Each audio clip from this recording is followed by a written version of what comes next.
Hello, in this short video, I'm going to go over what's next for your Capstone course.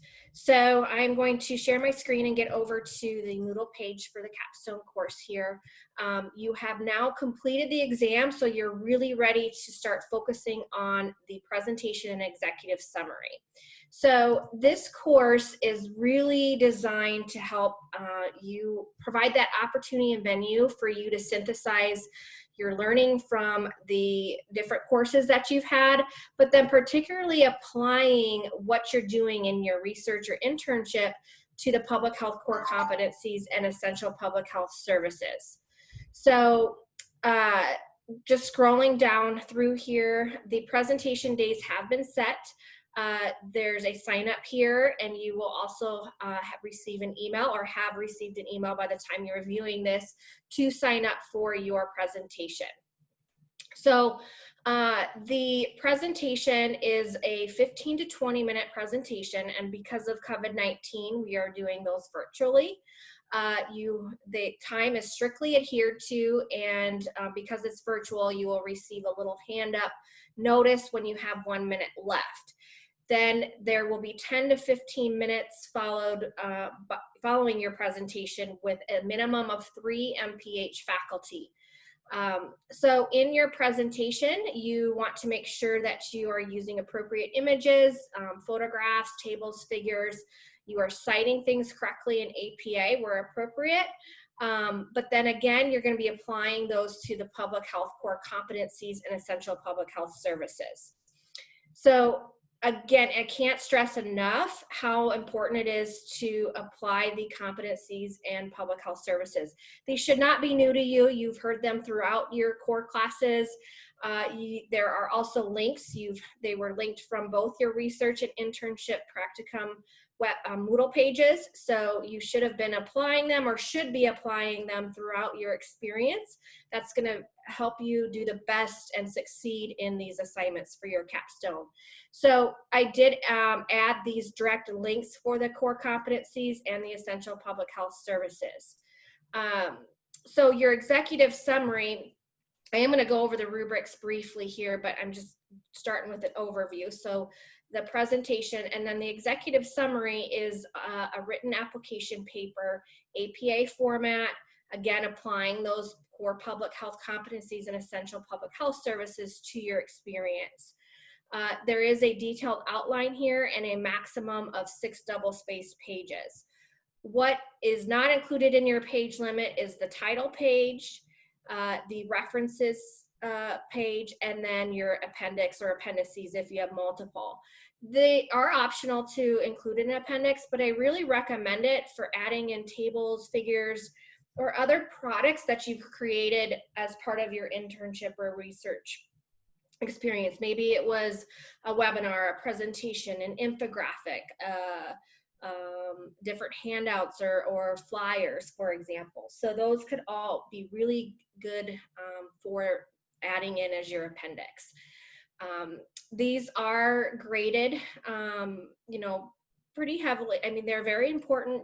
Each are 30% of your overall capstone grade. So your exam was 40%, and each of these, the presentation is 30%, and the executive summary is 30%. So just to go over the rubric a little bit here. So for the oral presentation, again, it's 15 to 20 minutes. You start with an introduction. You want to think about the organization, include objectives, and make sure you don't have to necessarily include all of your objectives. Include the ones that are most applicable because you have 15 to 20 minutes. You can include all of your objectives in your executive summary, for example. So here, focus on the ones that you really were able to achieve or maybe not achieve. Again, but you can include them all, but include at least 4 to 5. You had 6 to 8 generally to develop in your practicum, so include at least half of those, but you are also welcome to include them all. Make sure they're written in those 4 parts and are measurable. And a big chunk of the rubric you'll see as double the score here is content and knowledge. So want to see that you really know what you're talking about, and you're linking it to the essential services here and the public health core competencies, you know, what activities you did, and is there sufficient academic background of the topics that you're discussing. The results or conclusions, these are going to go back and link to your objectives. So think about the activities, for example. So if you do an internship, what activities did you do to support your objectives, and did you reach those? So maybe, because many of you may be in remote or virtual type situations and doing things that way, things could have changed midway and you were not able to accomplish things that you set out to because of that. So just share that with us in your results section and conclusions. Also in your results and conclusions, think about looking at the organization or the project overall, and your time with it, and look at the, you know, you could even do a SWOT, but the strengths or successes in it, obstacles, weaknesses, and areas for improvement. You could also include threats if you're looking at it through a SWOT.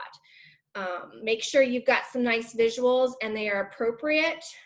You know, it's really great if you can take your own pictures and include those in there, but if not, you know, cite where you're getting those. We're looking for good organization and good presentation skills, so you don't want to be reading from those slides and have them be too wordy. Also, we're looking at how you answer the questions. You have 10 to 15 minutes for questions from us, so make sure they're clearly, you know, clear, concise responses.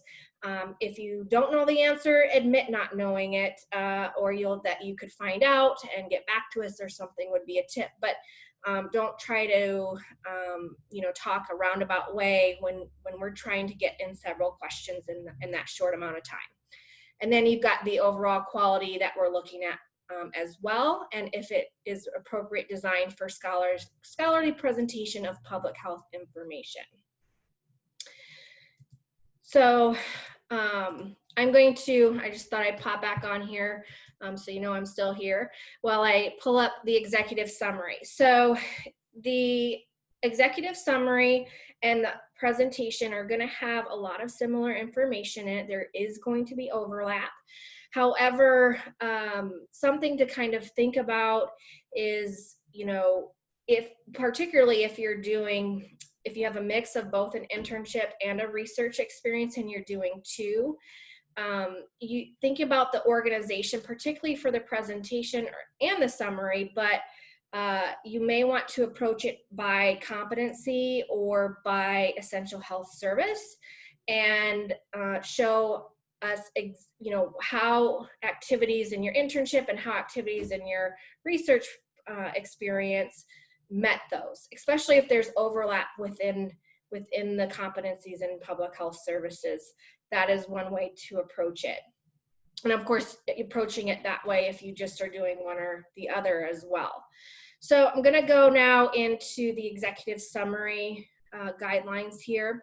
Both the summary and the presentation slides are due by 9 a.m. on the day that you present.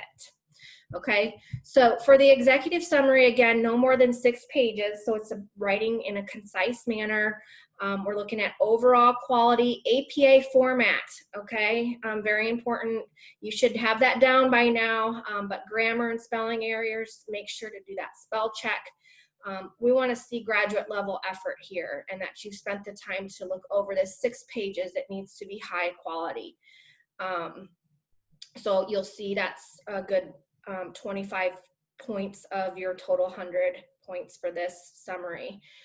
Introduction, make sure you've introduced the internship or research project appropriately and there's enough background information for us.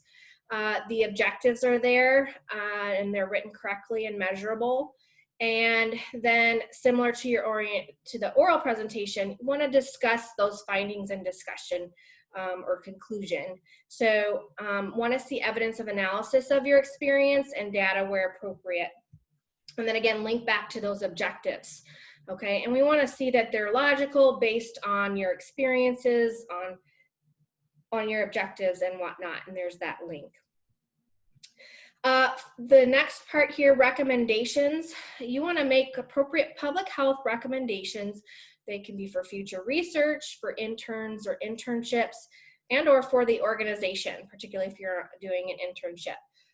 But how can your work carry on for that if there was another person that could continue the project, whether research or internship, how could it continue and really make a big public health impact, okay? And then finally here, going back up to 10 points or excuse me, times 10, so 25 points here, is that application to the essential public health services and core public health competencies. So big portion here to make sure it's very clear. Again, make sure you're doing APA format. There should be citations here. Definitely need to be citing the core competencies and the essential public health services links that are on Moodle here. So I'll pop back on here. Coming back here, you want to make sure that you're at least, these should be references in both your presentation and your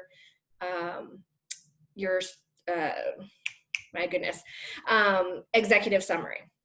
So those are the guidelines and the rubrics in a nutshell for you to be working on. Again, these are both due by 9 a.m. Prior to the day that you present, or on the day that you present. You can submit them as early as you want, but they need to be in prior to. When it comes to doing the oral presentation, you will sign up online. There will be this schedule that's sent out, or you may have already received it, but with the dates, and you will put in your name here, and a meeting link will be provided to you upon that. So plan to be on the presentation time 5 minutes before your time and be prepared to present. We may be able to pop on a little early and start, but you will share your screen. We will use Google Meet. And you will share your screen with us, and you'll get a little bit of a wave when you have 1 minute left for both presenting and then when questions, or when we're wrapping up the questions. So that is what is left for your capstone course for the culminating projects for the MPH program. As always, if you have any questions or concerns, please email me. I am more than happy to help. I will not be looking at drafts of anything like this. This is really to showcase what you've learned and apply it. So again, let me know if you have any questions, and good luck with these final projects of the MPH program.